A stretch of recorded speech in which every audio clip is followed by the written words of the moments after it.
But now we move on to Ivan Demidov and the Montreal Canadiens, and they bring out Celine Dion, which I'm sure you absolutely loved. Who doesn't love Celine? She comes Pretty out, sweet.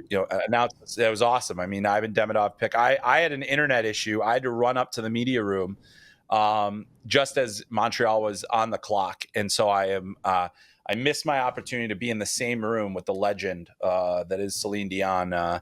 So that was very, very upsetting to me in the end. But Montreal picks Ivan Demidov, and there was plenty of rumors swirling around. Would they go in a different direction? Were they really that serious about it?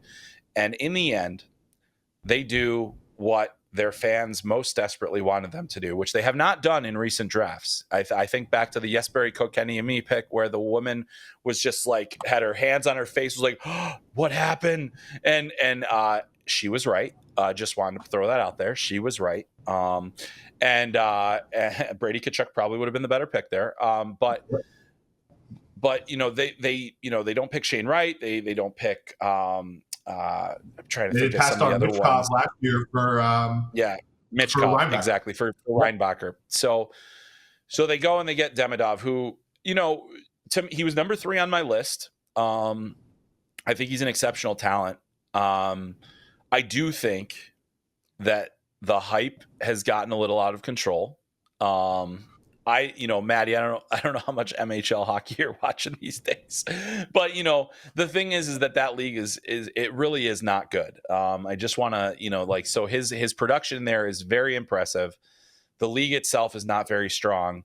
It doesn't tell us, because he broke Nikita Kucherov's record for points in a season and it was the MVP. It doesn't tell us that he is going to be an elite level scorer. I think based on the skill, based on what I've seen, he is. But now let's take a look at this. So you've got Montreal. You got Juraj Slafkovsky on one wing. You're going to have Ivan Demidov potentially on the other wing. You've got Nick Suzuki. You've got Cole Caulfield. Hopefully Kirby Dach is healthy. They've got a young core. I still think there's a lot of building to be done. I like what their blue line looks like long term. I still think the jury's out on Reinbacher. I think he's going to be a good player, but I don't think that whether it's him versus Mitchkov, now that they have Demidov, I think those fans will probably get off their scouting staff's back just a little bit.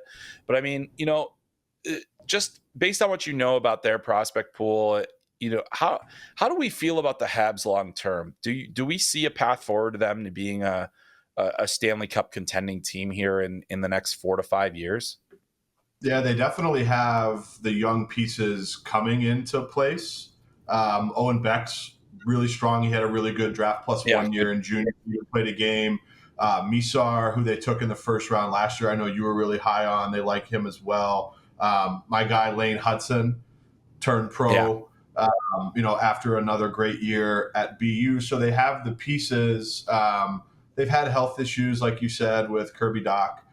Suzuki's great. They just have a lot of young players. They've picked a lot. Like if you scroll through, old drafts, they've had 7+ picks, 8+ picks in the last handful of drafts. You can only have so many contracts, and you wonder if they would be better off using some of these, high picks that people seem to trade away now more freely than ever for roster players or impact players.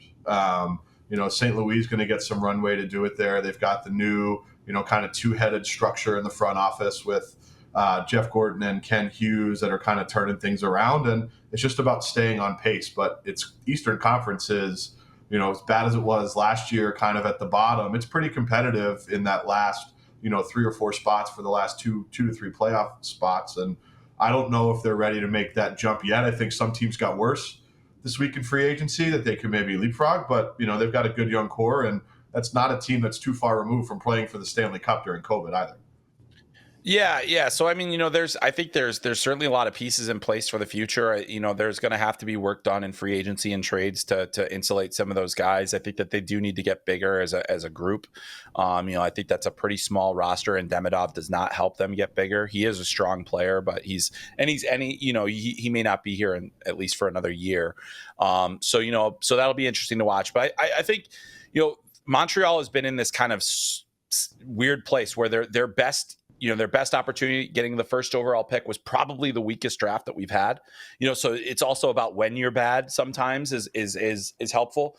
But to now have a player like Demidov, where I think a lot of their fans probably feel like, hey, we got one of a guy that could potentially have gone number 1 in other drafts. I mean, I Slavkovsky did score 50 points last year, right? He's coming Right, and that's along. the thing. Right. I don't mean to slight Uri Slavkovsky. That's a good point, Right. Maddie, because he is playing really well, and I think that they're at this point proven fairly right. And he just signed a big ticket, so Yep. you have cost certainty with him for the next 8 years. So And I think he scored that's 20 a goals. He scored 20 goals as a 19-year-old.